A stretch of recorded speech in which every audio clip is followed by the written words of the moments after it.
نحمده ونصلي ونسلم على رسوله الكريم أما بعد فأعوذ بالله من الشيطان الرجيم بسم الله الرحمن الرحيم حبيبه الكريم أما بعد أعوذ بالله من الشيطان الرجيم بسم الله الرحمن الرحيم النبي أولى بالمؤمنين من أنفسهم صدق الله العظيم وبلغ رسوله النبي الأمين الكريم ونحن على ذلك لمن الشاهدين والشاكرين والحمد لله رب العالمين. غلط روی سے منازل کا بوجھ پڑتا ہے، مسافروں روش کارواں بدل ڈالو. سفینہ جا کے کنارے پہ لگ تو سکتا ہے، ہوا کے رخ پہ چلو بادواں بدل ڈالو. اور جگہ جگہ کے تمہیں تھک چکے ہیں ہنگامے، نشاط و لذت خواب گراں بدل ڈالو. بارگاہ رسالت مآب صلی اللہ تعالیٰ علیہ وسلم میں جھوم جھوم کر ہدیہ درود پاک پیش کریں. اللہم صلی علی سیدنا شفیعنا حبیبنا مولانا محمد معدن الجود والکرم وعلى آلہ وصحابہ وبارک وسلم. صلاۃ و سلام علیک یا رسول اللہ، صلاۃ و سلام علیک یا حبیب اللہ. خطبہ مسنونہ کے بعد میں نے جس آیت کریمہ کے تلاوت کرنے کا شرف حاصل کیا، پروردگار عالم قرآن مقدس کے اندر ارشاد فرما رہا ہے النبی اولا بالمؤمنین من انفسہم. نبی زیادہ قریب ہے، اور اعلیٰ حضرت نے ترجمہ کیا نبی زیادہ مالک ہے مومنوں کو اپنی جان سے. یعنی مومن کی جان کا مالک تو خود مومن ہوتا ہے، لیکن اس کی جان سے جو اپنی جان کا وہ مالک ہے اس سے زیادہ مالک نبی. النبی اولا زیادہ مالک ہے، زیادہ قریب ہے. النبی اولا بالمؤمنین من انفسہم، مومنوں کو اپنی جان سے. وہ قریب تھے نہیں، قریب ہیں. اس لیے کہ اگر یہ عقیدہ رکھو گے تھے تو ظاہر سی بات ہے یہاں مومن کا لفظ ہے. تو قریب ہیں، مومنوں کی جان سے زیادہ قریب ہیں تو آپ مومن ہیں. اور قریب تھے تو آپ بھی تھے، اب نہیں ہیں. آج کل بڑے خرافات چل رہے ہیں یوٹیوب کے اندر. ایک ملا بولتا ہے محمد اللہ کے رسول تھے، لا الہ الا اللہ محمد رسول اللہ، اللہ کے سوا کوئی معبود نہیں، محمد صلی اللہ علیہ وسلم اللہ کے رسول. کہتا یہ ہیں کس کا ترجمہ کر دیا نہ جانے، محمد رسول اللہ، محمد اللہ کے رسول ہیں کہاں سے نکال لیا. لیکن اب ہر آدمی جسے عربی گرامر سے واقفیت ہوتی ہی نہیں وہ بھی بولنے کی کوشش کرتا ہے، مگر یہ بولنا نبی ہی کی شان میں کیوں ہے؟ اوروں کے اوپر بولنا ہوتا ہے تو زبان بند ہو جاتی ہے، نبی کی ذات پہ بولنا ہوتا ہے تو خوب بولتے ہیں. کہ ان کی ذات پہ انگشت نمائی کرتے ہوئے نظر آتے ہیں، کبھی ان کے علم غیب پہ انگشت نمائی کرتے ہوئے نظر آتے ہیں. اس بیچارے کو پتہ نہیں کہ جملہ ایک تام ہوتا ہے، ایک ناقص ہوتا ہے. ناقص اسے کہتے ہیں کہ بات مکمل نہ ہو، ادھوری رہ جائے. جیسے میں کھانا کھایا تو کھایا کیا ہو گیا؟ تام ہو گیا. میں کھانا تو آدمی پوچھے گا کیا کھانا، کھایا نہیں کھایا، دونوں بات ہے. میں جا رہا، کیا جا رہا؟ جا رہا تھا یا جا رہا ہوں. تو اسے جملہ ناقص کہتے ہیں جہاں بات مکمل سمجھ میں نہ آئے. جیسے فلاں صاحب، تو فلاں صاحب سے کیا ملاقات ہوئی، گفتگو ہوئی، بات چیت ہوئی، ان کا دیدار ہوا. فلاں صاحب کیا جملہ ناقص ہے. اور جب یہ کہا کہ فلاں صاحب سے گفتگو ہوئی تو بات مکمل ہو گئی. فلاں صاحب سے ملاقات ہوئی تو بات مکمل ہو گئی، فلاں صاحب کا دیدار ہوا بات مکمل ہو گئی۔ تو جو بات جہاں بات ادھوری رہ جائے اس کو جملہ ناقص کہتے ہیں عربی گرامر کے اعتبار سے، اور جہاں بات سمجھ میں آ جائے پوری وہ جملہ تام ہوتا ہے، جہاں بات سمجھ میں نہ آئے وہ جملہ ناقص ہوتا ہے۔ تو اللہ کے سوا کوئی معبود نہیں، محمد اللہ کے رسول۔ اب آپ سوچئے محمد اللہ کے رسول کیا ہے، یہ جملہ تام ہے یا جملہ ناقص ہے؟ اللہ کے سوا کوئی معبود نہیں، محمد اللہ کے رسول۔ جب آپ نے کہا محمد اللہ کے رسول ہیں تو آپ کا جملہ تام ہوا، بات سمجھ میں آ گئی، مکمل سمجھ میں آ گئی۔ اب اس کو اگر ہیں کے بجائے تھے کہ محمد اللہ کے رسول تھے، تو اس کا مطلب یہ ہے کہ اس وقت جب تھے اس وقت مسلمان تھے، اب نہیں ہیں تو مسلمان بھی نہیں ہیں۔ جب نہیں ہیں تو مسلمان بھی نہیں ہیں۔ ابھی کل ہی ہمارے بچے کو بتایا، دینیات کی ٹیچر نے بتایا کہ ترجمہ کرا کہ محمد اللہ کے بندے اور انسان ہیں، محمد اللہ کے بندے اور انسان تھے۔ تو بچہ بولا کہ تھے نہیں، محمد اللہ کے بندے اس کے رسول ہیں۔ تو کیا بولتی ہے ٹیچر؟ جتنا بولتی ہیں اتنا لکھو، ہے نا۔ تو اب ظاہر سی بات ہے کہ اسکولوں کا حال یہ ہے کہ ہم بچوں کو دنیاوی تعلیم کے لیے اس لیے بھیجتے ہیں کہ اس کی دنیا سنور جائے، مگر وہاں جا کر کے اگر غیر مسلموں کا اسکول ہے تو وہاں سب سے پہلے پوجا پاٹ پرارتھنا شروع ہوتی ہے، اس میں شرکیہ کلمات ہوتے ہیں، بچہ وہیں مشرک ہو جاتا ہے۔ ہم نے بھیجا اس کو سنوارنے کے لیے، نکھارنے کے لیے کہ اس کی دنیا سنور جائے، مگر وہاں جانے کے بعد بچہ پرارتھنا پڑھنے کے بعد پہلے ہی مشرک ہو گیا۔ اور جہاں سنیوں کا اسکول ہے ماشاءاللہ، کئی اسکول یہاں پہ ہیں، اب وہاں جو 11ویں میں بچہ پڑھتا ہے، 12ویں میں پڑھتا ہے، 10ویں میں پڑھتا ہے، ظاہر سی بات ہے اس کی عمر 15 سال سے زیادہ ہی ہوگی۔ ان کی یہ ذمہ داری ہوتی ہے کہ جمعہ کے دن کم سے کم 1 گھنٹہ انہیں چھوڑے، بچوں کو جمعے کی نماز پڑھیں، اس لیے کہ جمعے کی نماز فرض ہے، خالی نیاز کھلانے سے کچھ نہیں ہوتا۔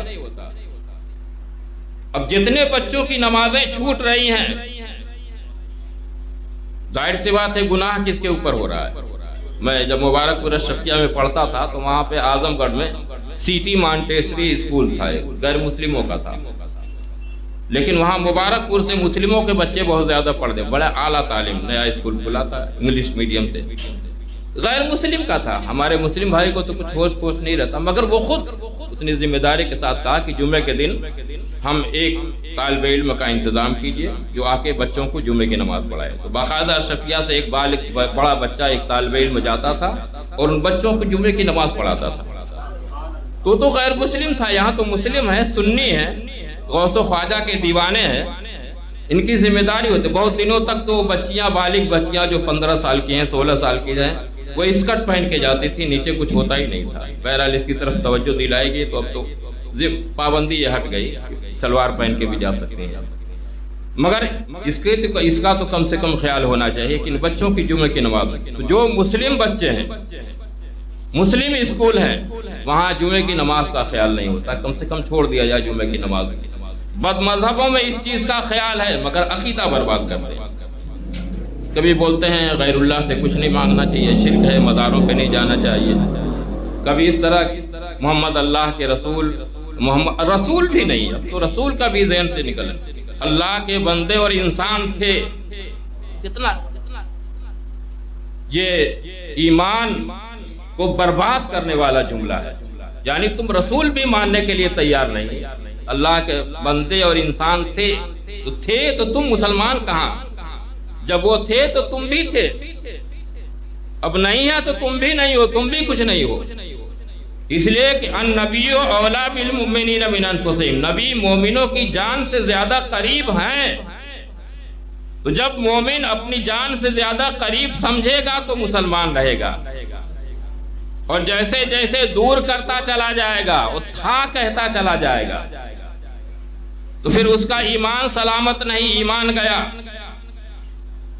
اب وہ ظاہری طور پہ اس کی نماز، روزہ اور اس کے چلے اور اس کے قرآن کی تلاوت، یہ ظاہری طور پہ دیکھنے سے کچھ نہیں ہوتا، اس لیے کہ نبی کی عظمت کو جس نے گھٹایا وہ ایمان سے چلا گیا۔ شیطان کروڑوں برس اس نے عبادت کی مگر نبی کی تحقیر کی تو ساری عبادت اس کی برباد ہو گئی۔ اب یہ عظمت رسول گھٹانے کی پوری کوشش کی جاتی ہے کہ نبی کو اپنی طرح سمجھا جائے، نبی کا مرتبہ بڑھایا نہ جائے، نبی کی عظمت کو بڑھایا نہ جائے۔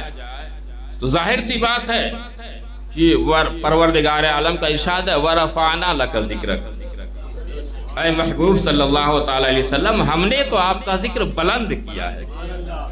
اعلیٰ حضرت مجدد دین و ملت الشاہ امام احمد رضا خان فاضل بریلوی رضی اللہ تعالیٰ عنہ ارشاد فرماتے ہیں تو گھٹانے سے کسی کے نہ گھٹا ہے نہ گھٹے، تو گھٹانے سے کسی کے نہ گھٹا ہے نہ گھٹے، جب بڑھائے تجھے اللہ تعالیٰ تیرا۔ اے محبوب صلی اللہ تعالیٰ علیہ وسلم تجھے تیرا رب بڑھا رہا ہے، اور پروردگار عالم کا ارشاد ہے وَلَلْآخِرَةُ خَيْرٌ لَكَ مِنَ الْأُولَى۔ اے محبوب صلی اللہ تعالی علیہ وسلم آپ کی ہر آنے والی گھڑی پچھلی گھڑی سے افضل ہوگی، یعنی آپ کا درجہ بلند ہوتا ہی جائے گا۔ اور ابلیس کے بارے میں ان کا عقیدہ کیا ہے؟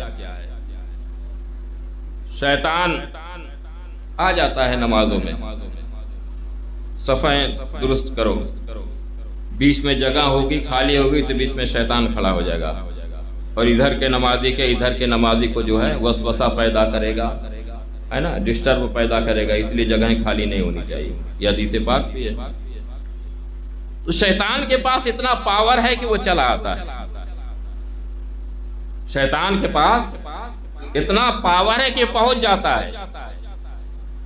تو جب شیطان کے پاس اتنا پاور ہے کہ وہ پہنچ جاتا ہے تو ہمارے نبی صلی اللہ تعالی علیہ وسلم کے پاور کو شیطان سے کم سمجھتے ہیں؟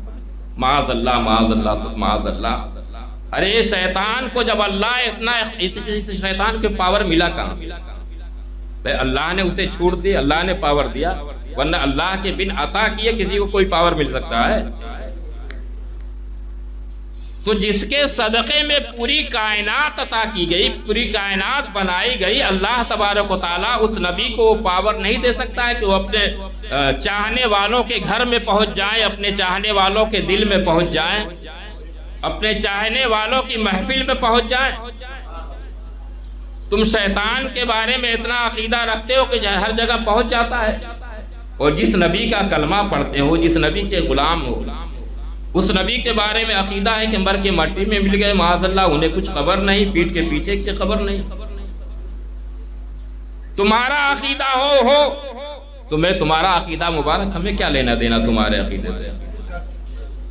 اعلیٰ حضرت ارشاد فرماتے ہیں تجھ سے اور جنت سے کیا مطلب، وہابی دور ہو۔ تجھ سے اور جنت سے کیا مطلب، وہابی دور ہو، ہم رسول اللہ کے، جنت رسول اللہ کی۔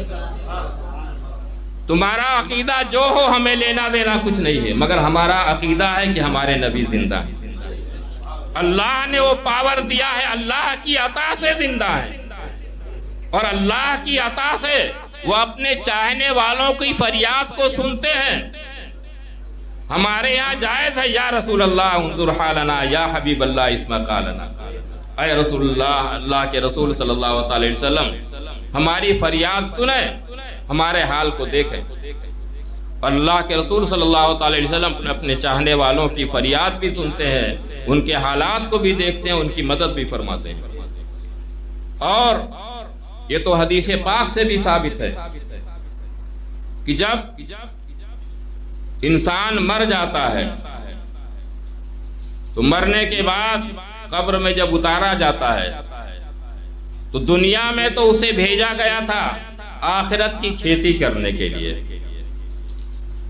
اب اس نے کیسی کھیتی کی ہے اس کا حساب و کتاب تو میدان محشر میں ہوگا،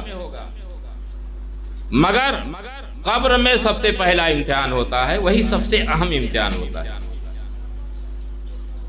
وہاں پہ اس سے سوال ہوتا ہے، من ربوں کا، بتا تیرا رب کیا ہے، ما دینوں کا، تیرا دین کیا ہے، ما تقولو فی حق شان فی شان ما تقولو فی شان ھذا الرجل، یا ما تقولو فی حق شان ھذا الرجل، یعنی وہاں سرکار دو عالم صلی اللہ تعالی علیہ وسلم کا جلوہ زیبا ہوتا ہے، اور پھر پوچھتے ہیں تو ان کو کیا کہتا تھا، ابھی کیا کہتا ہے؟ نہیں، اس لیے کہ ابھی کا معاملہ تو یہ ہوگا، کیا اس وقت سبھی کہیں گے کہ ہم نے ان کو مان لیا، مگر اعلیٰ حضرت ارشاد فرماتے ہیں آج لے ان کی پناہ، اس وقت کا ماننا کام نہیں آئے گا، آج لے ان کی پناہ، آج مدد مانگ ان سے، آج لے ان کی پناہ، آج مدد مانگ ان سے، کل نہ مانیں گے قیامت میں اگر مان گیا،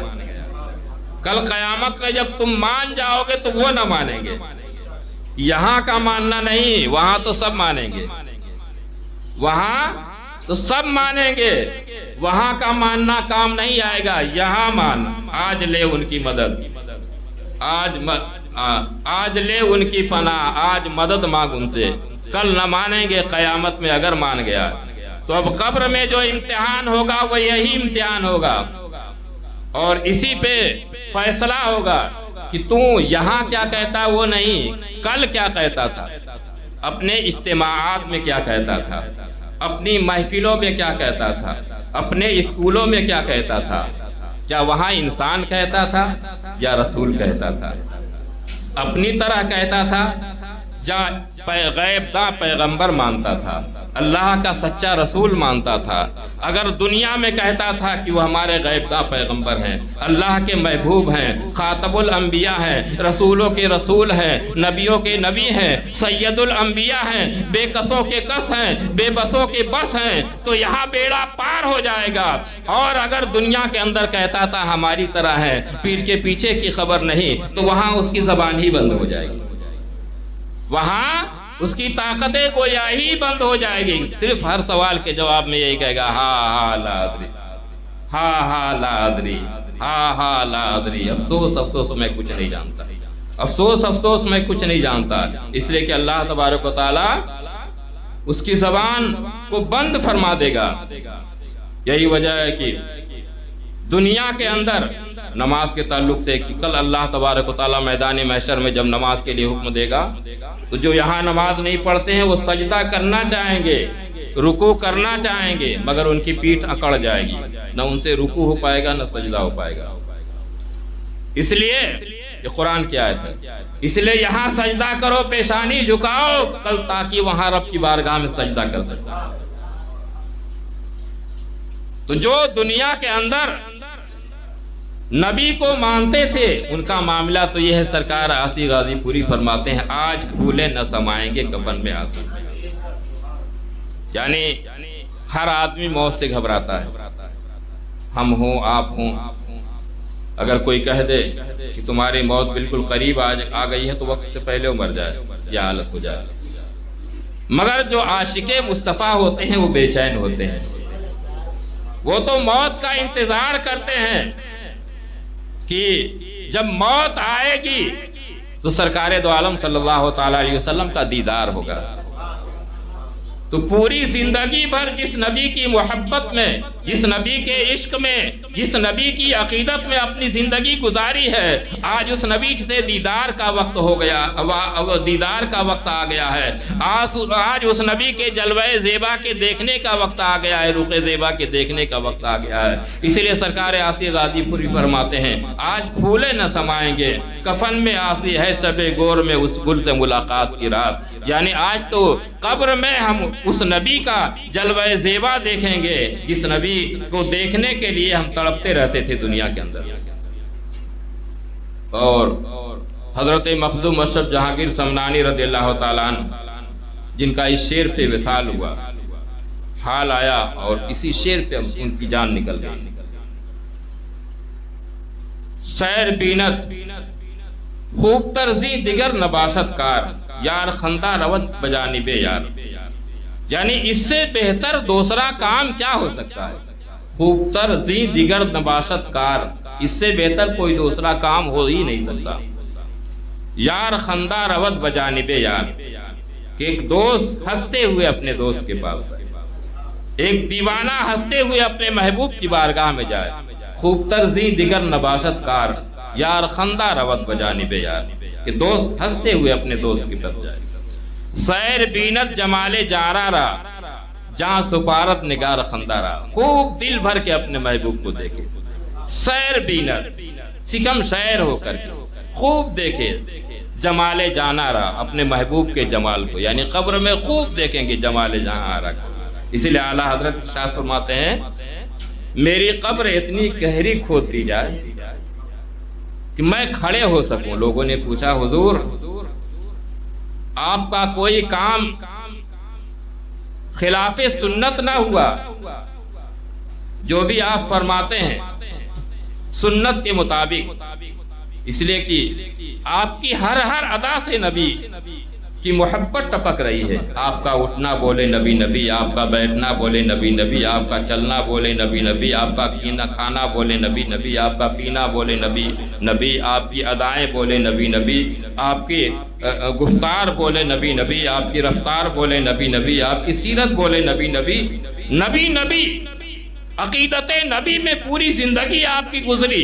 آپ کا ہر شے سنت کے مطابق، آپ کا ہر عمل سنت کے مطابق، آپ کا چلنا سنت کے مطابق، آپ کا کھانا سنت کے مطابق، آپ کا اٹھنا سنت کے مطابق، آپ کا بیٹھنا سنت کے مطابق، آپ کا لوگوں سے ملنا جلنا سنت کے مطابق، آپ کا دینی کام کرنا سنت کے مطابق. پھر یہ قبر کھودنے کے اندر اتنی گہری کہ کھڑے ہو سکوں، یہ کیا مصلحت ہے؟ تو فرماتے ہیں کہ دنیا کے اندر وہ احمد رضا کھڑے ہو کر بادب نبی کے اوپر صلاۃ و سلام پڑھتا رہا. اور قبر میں جب سرکار کا جلوہ زیبا نظر آئے تو وہاں بیٹھے بیٹھے سلام پڑھے کیسے ہو سکتا ہے؟ اس لیے جب سرکار کا رخ زیبا نظر آئے فرشتے سوال کرے ان کے بارے میں کیا کہتے ہو، تو احمد رضا کھڑا ہو جائے اور کہے یا نبی سلام علیکہ، یا رسول سلام علیکہ. حشر تک لہرائیں گے تا حشر چشمے نور کے جو قبر میں ہوگی جب طلعت رسول اللہ کی. یعنی وہاں سے حشر تک، حشر کے میدان تک اللہ کے رسول صلی اللہ علیہ وسلم کے نور کی جلوہ نمائی ہوگی. جب قبر میں سرکار دو عالم صلی اللہ علیہ وسلم کا جلوہ زیبا نظر آئے گا تو احمد رضا وہاں بھی کھڑے ہو کر کے صلاۃ و سلام پڑھے. وہابیوں نے اس کے اوپر بھی انگشت نمائی شروع کر دی. کیا ان کو معلوم تھا کہ ان کی قبر، اس لیے کہ حدیث پاک میں جو بندہ مومن ہوتا ہے اس کی قبر تا حد نگاہ وسیع کر دی جاتی ہے. جہاں تک دیکھتا ہے اس کی قبر وسیع کر دی جاتی ہے. تو کیا ان کی قبر، ان کو یقین تھا کہ ان کی قبر وسیع نہیں ہوگی؟ تبھی انہوں نے پہلے ہی سے کہا تھا کہ ہماری قبر گہری کھود دینا. پہلی بات تو یہ ہے، شارح بخاری نے اس کا جواب دیا ہے کہ حدیث پاک میں یہی ہے کہ مطلب وہ جو نیچے کا حصہ ہو اس کی گہرائی اتنی ہو کہ مطلب یہ کہ اوپر کا حصہ مختصر ہو چلے گا، نیچے کی گہرائی اتنی ہونی چاہیے کہ وہ آدمی اس میں کھڑے ہو سکے قد کے برابر. اور دوسری چیز یہ ہے کہ قبر کی وسعت تو امتحان میں کامیابی کے بعد ہے. استاد جانتا ہے کہ یہ 70 بچے امتحان میں بیٹھے ہیں، یہ 30 بچے بیٹھے ہیں، اس میں یہ بچہ 1 نمبر کا ہے، مگر پھر بھی اس کا امتحان لیتا ہے اور امتحان کے بعد ترقی دیتا ہے. یہ اصول ہے. تو قبر میں تو پہلے امتحان ہوگا، من ربک ما دینک ما تقول فی شان ھذا الرجل. اس کے بعد امتحان میں کامیابی کے بعد اب حکم ہوگا، حکم الہی کہ میرے بندے نے سچ کہا ہے، اس کے لیے جنت کا بچھونا بچھا دو، اس کے لیے جنت کی کھڑکی کھول دو، اس کی قبر کو وسیع کر دو. یہ تو سوال کے بعد ہے. اور تمہارا اعتراض پہلے ہی کیوں ہو گیا؟ یہ تو اعتراض سوال و جواب کے بعد ہے نا، کہ سوال و جواب کے بعد پھر اللہ کا حکم ہوگا کہ میرے بندے نے سچ کہا ہے، اس کے لیے جنت کا بستر لگا دو، جنت کی کھڑکی کھول دو، اس کی قبر کو کشادہ کر دو. تو بہرحال ہم مومنوں کو کے لیے اللہ کے نبی صلی اللہ تعالی علیہ وسلم کی محبت، جتنی محبت ہمارے دل میں نبی کی زیادہ ہوگی، اور محبت کا مطلب صرف زبان سے یا رسول اللہ کہنا اور دعوت لنگر کھا لینا بس یہی کافی نہیں ہے۔ محبت کا مطلب یہ ہے کہ اپنے آپ کو سیرت مصطفیٰ، سنت مصطفیٰ میں رنگو، سرکار کی سنت تلاش کرو۔ تمہارا ہر عمل، زندگی کے جو 24 گھنٹے ہوتے ہیں نا، اس 24 گھنٹے کو پوری اس طرح سے گزارو کہ کوئی ایک لمحہ بھی اللہ کے رسول صلی اللہ علیہ وسلم کی سنت سے ہٹ کے نہ ہو۔ رات کا سونا سنت کے مطابق ہو، دن میں کاروبار سنت کے مطابق ہو، گفتگو کرنا سنت کے مطابق ہو، تمہارا کھانا سنت کے مطابق ہو، تمہارا چہرہ سنت کے مطابق ہو، تمہارا لباس سنت کے مطابق ہو، لوگوں کی دعوتیں قبول کرنا سنت کے مطابق ہو، گفتگو کرنا سنت کے مطابق ہو۔ ہر چیز میں جب سنت دیکھو گے تو انشاءاللہ تبارک و تعالی نبی سے قریب ہوتے چلے جاؤ گے، اور جو نبی سے جتنا قریب ہوا اللہ نے اس کو اتنا بلند کر دیا، اور جو نبی سے جتنا دور ہوتا چلا گیا وہ دنیا سے قریب تو ہوتا گیا مگر اپنے عظمت و وقار، اپنی عزت سے دور ہوتا چلا گیا۔ تم کیا سوچتے ہو کہ بڑی بلڈنگوں میں اترا لینے سے ہمیں عزت ملے گی؟ تم کیا سوچتے ہو کہ اعلیٰ لباس پہن لینے سے ہمیں عزت ملے گی؟ تم کیا سوچتے ہو زیادہ مالدار ہو جانے سے ہمیں عزت ملے گی؟ ہرگز نہیں۔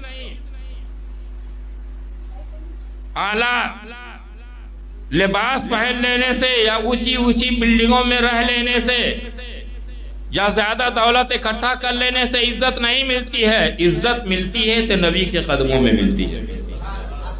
جو نبی کے قدموں میں آیا تو جتنا قریب ہوتا چلا گیا اس کو اتنا ہی عزت ملتی چلی گئی۔ صحابہ نبی سے سب سے زیادہ قریب تھے تو سب سے زیادہ صحابہ کو عزت ملی۔ انہوں نے اپنے کھانے پینے لباس پہ اتنی توجہ نہ دی، یہی وجہ ہے کہ کئی روز بھوکے سے فاقے سے گزرتے تھے، پیٹ پہ پتھر باندھ لیتے تھے، کوئی فکر نہیں۔ کپڑوں میں پیوند پہ پیوند لگ جاتے تھے، کئی پیوند ہوتے تھے۔ عطا رسول سلطان الہند سرکار خواجہ غریب نواز رضی اللہ تعالیٰ، ان کا جو خرقہ تھا جو پہنتے تھے وہ پھٹ گیا تو اس پہ ایک پیوند لگا دیا، پھر دوسری جگہ پھٹا تو پیوند لگا دیا، پھر تیسری جگہ۔ بتاتے ہیں کہ ان کے وصال کے بعد اس کا وزن جو ہے اتنا ہو گیا کہ کئی کلو کے برابر اس کا وزن ہو گیا، اتنے پیوند اس کے اوپر لگے تھے۔ اس پیوند کی وجہ سے بہت بڑے پیر تھے ہندوستان میں، اسے بنا بڑا کون پیر، بڑے مالدار بادشاہ تک ان کے مرید، ایک اشارہ کر دیں تو روزانہ لباس بدلے نئے۔ مگر ان لوگوں نے سمجھا کہ اعلیٰ قسم کے لباس میں عزت نہیں ہے، عزت تو مصطفیٰ کی غلامی میں ہے۔ چنانچہ جو مصطفیٰ سے جتنا قریب ہوتا چلا گیا اللہ تبارک و تعالیٰ اس کو اتنا باوقار کرتا گیا۔ سب سے قریب صحابہ اکرام تھے۔ اللہ تبارک و تعالیٰ نے سارے عالم میں انبیاء اور رسول کے بعد سب سے زیادہ عظمت اور عزت عطا کی ہے تو صحابہ اکرام کو عطا کی ہے۔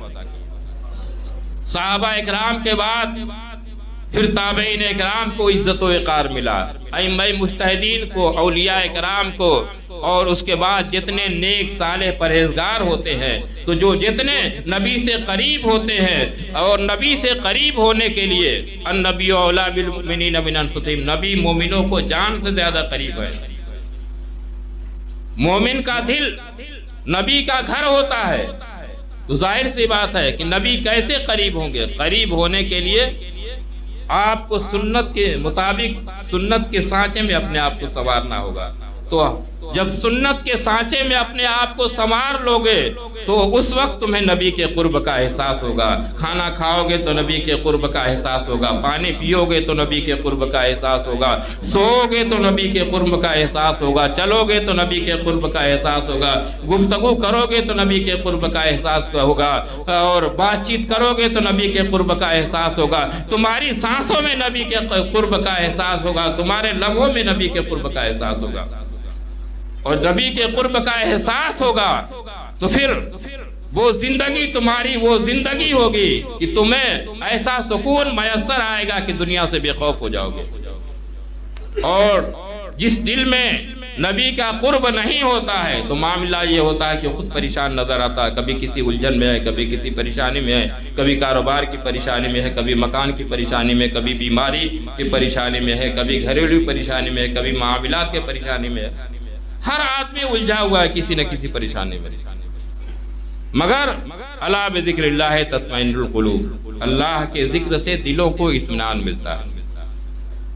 جب اللہ کا ذکر کرو گے، اور اللہ کا ذکر نبی کی محبت کو اپنے سینے میں بسا کر کے، نبی کی محبت نکال کر کے، جیسے بد مذہب کرتے ہیں، وہ کتنوں چلو مارے چلے مگر نبی کی محبت نہیں ہے تو نہ ان کا سجدہ کسی کام کا، نہ ان کا قرآن پڑھنا کسی کام کا، نہ نمازیں کسی کام کی، نہ عبادت کسی کام کی۔ اس لیے کہ اللہ تبارک و تعالیٰ نے ڈائریکٹ جب ہمیں دین نہیں دیا تو ہماری عبادت کیسے قبول کرے گا؟ ہمیں دین ملا ہے تو نبی کے وسیلے سے ملا ہے، تو ہماری عبادت بھی قبول ہوگی تو نبی کے وسیلے سے قبول ہوگی، ہمارا عمل بھی قبول ہوگا تو نبی کے وسیلے سے قبول ہوگا۔ جس کو جو کچھ بھی خیرات ملتی ہے نبی کے در سے ملتی ہے۔ پانی ہے تیرا پانی، حضور مفتی اعظم ہند فرماتے ہیں، پانی ہے تیرا پانی، دانا ہے تیرا دانا، تو شمع رسالت ہے عالم تیرا پروانہ، تو ماہ نبوت ہے جلوہ جانانا۔ اور اعلیٰ حضرت ارشاد فرماتے ہیں، کون دیتا ہے، کون دیتا ہے دینے کو منہ چاہیے، دینے والا ہے سچا ہمارا نبی۔ اس لیے کہ اللہ کے رسول صلی اللہ علیہ وسلم ارشاد فرماتے ہیں، اللہ یعطی وانا قاسم، اللہ عطا کرتا ہے میں بانٹتا ہوں۔ تو دیتا ہے اللہ اپنے حبیب کو، بانٹتے ہیں اللہ کے رسول صلی اللہ علیہ وسلم۔ اب تمہیں کچھ چاہیے تو بانٹنے والے کی چوکٹ پہ جاؤ، مصطفیٰ کی چوکٹ پہ جاؤ، ان کی چوکٹ چھوڑ کر کے ڈائریکٹ لینا چاہو گے کچھ نہیں ملے گا، اس در پہ آنا پڑے گا تمہیں۔ کون دیتا ہے دینے کو منہ چاہیے، دینے والا ہے سچا ہمارا نبی۔ اللہ تبارک و تعالی ہم تمام مسلمانوں کو اپنے ایمان و عقیدے کی حفاظت کی توفیق عطا فرمائے، سرکار دو عالم صلی اللہ علیہ وسلم کی سنت کے سانچے میں ڈھل کر اپنی زندگی گزارنے کی توفیق عطا فرمائے۔ سنت پڑھنے۔ السلام علیکم۔